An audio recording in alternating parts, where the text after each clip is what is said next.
నమస్కారం గురుగారు. మహాదేవ శ్రీమాత్రే నమః. గురుగారు, ఫిబ్రవరి 5వ తారీఖు అనగా రేపు సంకష్టహర చతుర్దశి. ఆ రోజు యొక్క ప్రత్యేకత ఏమిటి? అట్లానే ఆ రోజును మనం ఎలాగ ఉపయోగించుకోవాలంటారు? ఏదైనా ఒక మంచి పరిష్కారం లాగా మన ప్రేక్షకులకి తెలియజేస్తారా? తప్పకుండా అమ్మా. చాలా అత్యంత అద్భుతమైనటువంటి రోజు రేపే. మాఘమాసంలో వచ్చేటువంటి సంకష్టహర చతుర్థి. అంటే ఈ పేరులోనే మనకు కష్టాల నుండి విముక్తిని చేసేటువంటి స్వామివారు ఈ యొక్క గణపతి స్వామివారు. ప్రతి నెలలో పౌర్ణమి తర్వాత 4వ రోజు వచ్చేటువంటి యొక్క చవితి తిథిని సంకష్టహర చతుర్థిగా చెప్తారు. ఎవరికైతే జాతకంలో చంద్రబలం తక్కువ ఉంటుందో, అదేవిధంగా మానసిక ప్రశాంతత ఉండదో, డబ్బు పరమైనటువంటి ఇబ్బందులు ఉంటాయో, భార్యాభర్తలలో అన్యోన్యత తక్కువగా ఉంటుందో, అదేవిధంగా ఎవరికైతే సొంత ఇంటి కళ అనేటువంటి కోరిక ఉంటుందో, జీవితంలో ఎదుగుదల కోరుకుంటారో, ఉద్యోగంలో మాకు హడల్స్ వస్తూ ఉన్నవి అంటే మా కొలీగ్స్తో కావచ్చును, మా బాస్తో కావచ్చును, మాకు ఇబ్బంది కలిగించే సందర్భాలు వస్తున్నాయి అని అనుకునేటువంటి సందర్భాలలో ఈ సంకష్టహర చతుర్థి వ్రతాన్ని ఆచరించడం ద్వారా అత్యంత విశేషమైనటువంటి ఫలితాలను పొందవచ్చును. అయితే సంకష్టహర చతుర్థి వ్రతం ఆచరించలేని వారు ముడుపైన కట్టవచ్చును. ఈ ముడుపు ఎట్లా అంటే మనకు ఒక తెలుపు రంగు కానీ ఎరుపు రంగు క్లాత్ను కానీ తీసుకోవాలి. తీసుకొని 3 పిరికిళ్ళ బియ్యాన్ని అందులో పోయాలి. పోసి 21 గరక పూసలను అందులో పెట్టాలి. పెట్టి 101 లేదా 501 మన శక్తి మేర అందులో డబ్బులు పెట్టి, అదేవిధంగా ఒక పసుపు కొమ్మును పెట్టాలి. ఒక పచ్చి భాగం వక్కను అందులో పెట్టాలి. ఇవన్నీ పెట్టి నమస్కరించుకొని ఈ ముడుపు కట్టి స్వామివారి పాదాల దగ్గర పెట్టి అర్చన చేయించాలి. దేవాలయంలోనే కట్టాలి ముడుపు. ఒకవేళ పూజారులు ఎవరైనా అందుబాటులో ఉంటే పూజారుల చేత కూడా కట్టించవచ్చు. కట్టించిన తర్వాత ఈ ముడుపును తీసుకువెళ్ళి గణపతి పాదాల దగ్గర పెట్టి చక్కగా అర్చనాది కార్యక్రమాలు చేయించుకొని ఈ ముడుపును తీసుకొని ఇంటికి వెళ్ళాలి. వెళ్ళి చక్కగా ఇంట్లో ఆ ముడుపు ఏదైతే ఉందో దాన్ని మన పూజా మందిరంలో పెట్టుకొని ఆ రోజు మొత్తము కూడా ఉపవాసం ఉండి అధికంగా ఎవరితో మాట్లాడకుండా, అబద్ధాలు ఆడకుండా, ధర్మంగా ఉంటూ ఆ రోజును మొత్తం కంప్లీట్ చేసి సాయంకాలం సమయంలో ప్రదోషకాలం అయిపోయిన తర్వాత స్నానాది కార్యక్రమాలు చేసుకొని ఆ మూటను పట్టుకొని మళ్ళీ దేవాలయానికి వెళ్ళి ఎంత వీలైతే అంత ప్రదక్షిణాలు 108, 54 లేదా 24 ప్రదక్షిణాలు చేసి చక్కగా కూడా ఈ ప్రదక్షిణలు పూర్తయిన తర్వాత ఆ మూటను మళ్ళీ ఆ భగవంతునికి సమర్పించి నమస్కరించుకోండి. ఎక్కడైనా అభిషేకం చేస్తారు దేవాలయాలలో సాయంకాలం. అభిషేకం చేస్తే అక్కడ మీ గోత్రనామాలపై అభిషేకం చేయించుకోండి. ఇట్లా మీరు 11 నెలలు లేదా 9 నెలలు లేదా 5 నెలలు ప్రతి నెల ఈ విధంగా మీరు చేయడం ద్వారా మీ మనసులో ఏదైతే ఒక కోరిక ఒకసారే కోరుకోండి. నా కొడుకుకు ఉద్యోగం రావాలి, నా కొడుకుకు వివాహం కావాలి, నా కొడుకుకు సంతానం కావాలి, లేదా నా భర్తకు జాబ్ రావాలి, లేదా నా కూతురుకు వివాహం, ఇలా 10 కోరికలు కోరద్దు. మొత్తం ఒకటే కోరిక కోరండి ధర్మంగా. మనసులోకి వేరే ఏ ఆలోచన రానియద్దు. ఒక కోరిక కోరుకొని ఇదొక ప్రాసెస్. రెండవది స్వామికి సమర్పించడమే. ఓకే, దేవాలయంలో ఇచ్చేసేయాలి. సాయంత్రం తీసుకుని వెళ్తాం కనుక అక్కడే వదిలేయాలి. ఇక రెండో విషయం ఏమిటి అంటే ఒక పీటపై ఒక క్లాత్, కొన్ని బియ్యాన్ని పోసుకోవాలి.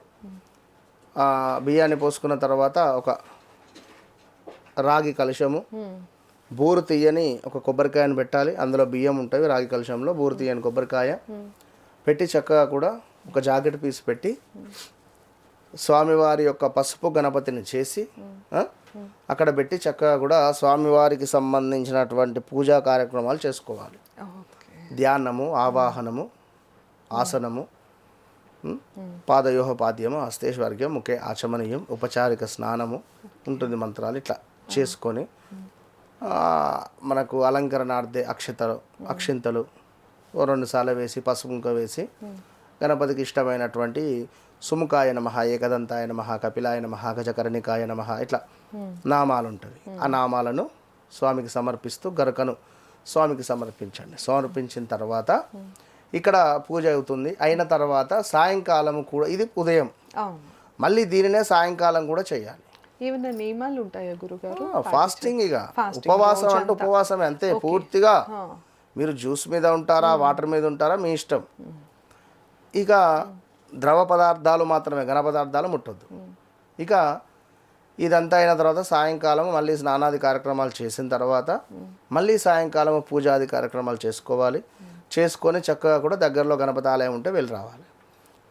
చంద్రోదయం సాయంత్రము 8-9 తర్వాతనే ఉంటుంది. ఒక్కొక్క ప్రాంతంలో ఒక్కొక్క విధంగా ఒక 5-10 నిమిషాలు అటు ఇటు తేడాగా ఉంటుంది. ఆ సమయంలో చంద్రుడిని చూడాలి, నమస్కారం చేసుకోవాలి. చంద్రునికి ఒక 3 సార్లు అర్ఘ్యం విడిచిపెట్టాలి, ఇంటి బయట లేదా టెర్రస్ పైన.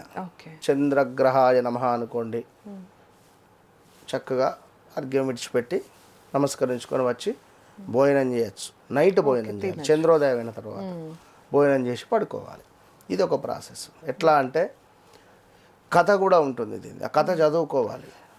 షార్ట్ కట్లో ఏమిటి అంటే మనకు ఒకనొక గ్రామంలో ఒక రాజుగారు, లైక్ ఆ ఊర్లో కొంతమంది ఉంటారు, స్త్రీలు పురుషులు అందరూ.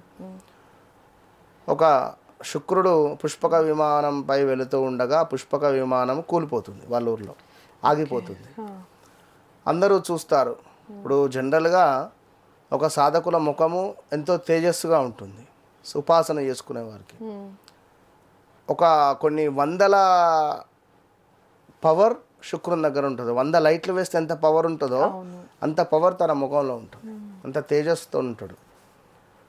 ఆ శుక్రుని చూడగానే అందరూ ఒక్కసారిగా పరేషాన్ అయిపోయి వచ్చి ఎవరు ఏమిటి అని చెప్పి అడిగితే ఇట్లా ఇట్లా అని చెప్పి అన్న తర్వాత మరి ఎట్లా ఇది మళ్ళీ ప్రారంభం స్టార్ట్ కావాలి అంటే మరి ఈరోజు పంచమి, నిన్న ఎవరైతే ఈ యొక్క కృష్ణపక్షంలో చవితి తిథి నాడు ఉపవాసం ఉన్నారో వారు వచ్చి ముట్టుకుంటే నా వాహనం ప్రారంభమవుతుంది అంటాడు. షార్ట్కట్లో చెప్తున్నాను, చాలా పెద్దది. అన్న తర్వాత మరి ఆ ఊర్లో ఎక్కడ చూసినా కూడా ఎవరు ఆ రోజు ఉపవాసం ఉన్నోళ్ళు లేరు. అటు నుంచి గణపతి దేవదూతలు ఒక శవాన్ని తీసుకొని పోతూ ఉంటారు. మరి ఆ శవాన్ని తీసుకొని వెళ్ళంగా ఆమె కొంచెము లైక్ ఆ కాలంలో వ్యభిచారి. సో తీసుకొని వెళ్ళగా అటువైపు చూడకండి, ఎవరు ఇటే చూడండి, అయినా గణపతి దూతలు ఎందుకు తీసుకువెళ్తున్నారో ఆమె మహా పాపాత్మురాలు అని చెప్పి మాట్లాడుతూ ఉండగా అటువైపుగా గాలి ఒక్కసారిగా గాలి వీచడంతో ఆ శవం మీద నుండి గాలి కాస్త ఈ శుక్రుని వైపుగా, శుక్రుని యొక్క వాహనం వైపుగా వస్తుంది. రాగానే ఆ గాలికి వాహనం స్టార్ట్ అవుతుంది. ఇదేమిటి ఎంతటి ఇదే ఇక్కడే విడ్డూరము, ఆమె మంచి మనిషి కాదు ఇట్లా అని చెప్పనగా ఆమె ఏదైనా నిన్న గణపతికి సంబంధించినటువంటి సంకష్టి అంటే నిన్న చవితి తిథి, ఆ రోజు ఆమె అనుకోకుండా ఉపవాసం ఉంది. సో అందుకు ఆమెకు ఎన్ని పాపాలు చేసిందో అవన్నీ కూడా తీసేసి ఆ గణపతి లోకాలకు తీసుకొని వెళ్తున్నాము అన్నట్టుగా చెప్తారన్నట్టు. అప్పటి నుండి ఎవరైతే ఈ ఉపవాసం చేస్తారో వారికి గణపతి యొక్క అనుగ్రహం ఉంటుంది, తను తప్పకుండా మోక్షం ప్రసాదిస్తాడు అనే విధంగా మనకు చెప్పబడింది. ఇది చాలా పెద్ద కథ, చాలా కట్ చేసుకుంటూ రావడం జరిగింది. సో ఈ కథ అంతా చదువుకోండి, గూగుల్లో కొట్టినా వస్తుంది. ఈ విధంగా కథ అయిపోయిన తర్వాత స్వామివారికి చక్కగా మనకు మోతిచూర్ లడ్డూలు అన్నా, ఉండ్రాళ్ళు అన్నా, మోదుకలన్నా ఎంతో ఇష్టం, ఇవి సమర్పించండి, నలుగురికి పంచండి. సంకష్టహార చతుర్థిది ఎంతో విశేషము. 21 గరకపోసకు ఒకటిగా చేయండి, మళ్ళీ 21 గరకపోసలు, ఇట్లా 21 చేయాలి. చేసి ఒక మాలలాగా చేసి స్వామివారికి సమర్పించండి. ఈరోజు మీరు అనుకున్న కోరిక అనుకున్న విధంగా అవుతుంది. మళ్ళీ ఆ స్వామి మెడలో ఒక రోజు ఉన్నటువంటి ఆ యొక్క గరక మాలల్లో నుంచి ఏదన్నా ఒకటి మీరు తీసుకొని ఇంట్లో బీరువాలో లాకర్లో పెట్టుకోండి, చాలా బాగుంటుంది. అలాగే గురుగారు. సో విన్నారు కదా సంకష్టహార చతుర్దశి యొక్క విశిష్టత గురించి, అలాగే ఆ రోజును మనం ఎలా ఉపయోగించుకోవాలో కూడా గురుగారు అయితే చాలా చక్కగా తెలియజేశారు. ఇలా చేసి మీ అందరికీ శుభం కలగాలి అని మేము తప్పకుండా కోరుకుంటున్నాము. ఇదే మరొక మాట, హేరంబాయ నమః, హీరంబాయ నమః లేదా హీరంబాయ నమః, హీరంబాయ నమః, హీరంబాయ నమః అనే మంత్రాన్ని జపం చేసుకోండి ఈరోజు. ఎంత జపం చేస్తే అంత బాగుంటుంది ఖచ్చితంగా. ఓకే గురుగారు. సో ఉపవాసం ఉండి గురుగారు చెప్పినట్లు ఈ మంత్ర జపాన్ని కనుక చేసుకుంటే మీకు అంతా మంచి జరుగుతుంది. ధన్యవాదాలండి. నమస్కారం. మహాదేవ.